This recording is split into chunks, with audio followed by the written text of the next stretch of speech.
Several Asian countries have been holding joint military exercises for the first time amid heightened tensions with China.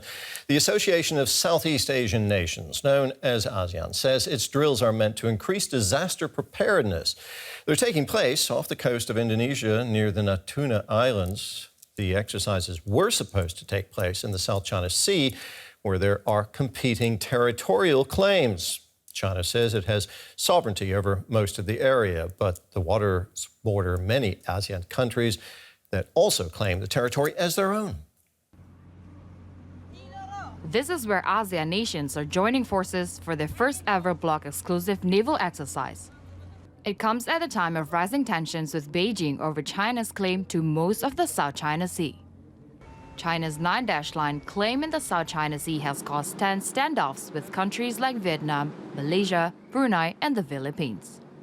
Laut Cina Selatan ini merupakan daya tarik dari semua negara saat ini karena di sana The global spotlight is on the South China Sea due to its abundant natural resources. That leads many nations to assert territorial claims in the area.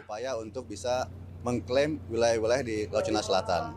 But Indonesia's primary objective in its dealings with these nations is to maintain a neutral stance. But while the exercises are entirely focused on non-combat activities, the drill is also being read by many as a cautious signal to China. Initially planned at the edge of the South China Sea, Indonesia relocated the exercise off the Natuna Islands to steer clear of potential objections from Beijing regarding the disputed region. It's important to note that conducting exercises in the South China Sea is prohibited. It is critical to maintain a sense of balance, as failing to do so could be perceived as aligning with the United States. In the past, ASEAN countries had held joint exercises with the US and Russia. This members-only drill is intended to demonstrate ASEAN's neutrality in the US-China conflict while also showing unity against China. And speak now to Asia specialist Richard J. Heydarian. He joins us from Manila. Richard, what sign is this joint military exercise sending to China? Well, these exercises were meant to signal growing willingness by Southeast Asian countries to demonstrate their interoperability, their ability to work together as a collective. And of course, Indonesia, as this year's chairman of the Association of Southeast Asian Nations, has recognized that the regional body has come a bit short, to put it mildly, when it comes to dealing with tensions and maritime problems within its own backyard. So this first ever ASEAN, I would say belated first ever ASEAN exercises, was meant to push back against critics and those who have been questioning so-called ASEAN centrality. The problem, though, is that what has turned out is not necessarily an all-ASEAN exercises. And in fact, key exercises like live fire exercises were also omitted from these exercises. So it turned out as quite tepid compared to what many were expecting to take place at this point in time. Now, China claims 90% of the South China Sea based on what's known as the 9-line. That line, of course, is a territorial demarcation line that China recognizes. Tell us more about the significance of that line.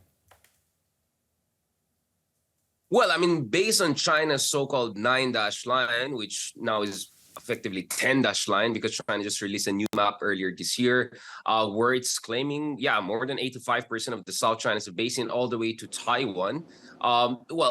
Essentially, China is treating its adjacent waters as an extension of its territories. Some in China call it its blue national soil, and that's completely unacceptable for a whole host of nations, especially those in Southeast Asia, Philippines, Malaysia, Vietnam, who also have land features under their control in the area, but also unacceptable for external powers from United States to India and even European powers who do not want a single country to dominate an international waterway through which trillions of dollars of trade passes through every year. So it's true that many countries have territorial disputes and maritime claims in the area, but China is claiming more than 85% of the entire basin, and some of China's claims, including claims to fisheries resources and oil and gas resources, is overlapping even with countries like Indonesia, which technically do not have a claim in South China Sea, but do have claims in the so-called North Tuna Sea. How united would you say that ASEAN states are when it comes to China's claims? I mean, actually, earlier this month, I was at the ASEAN summit and attended one of the plenary sessions talking about this issue.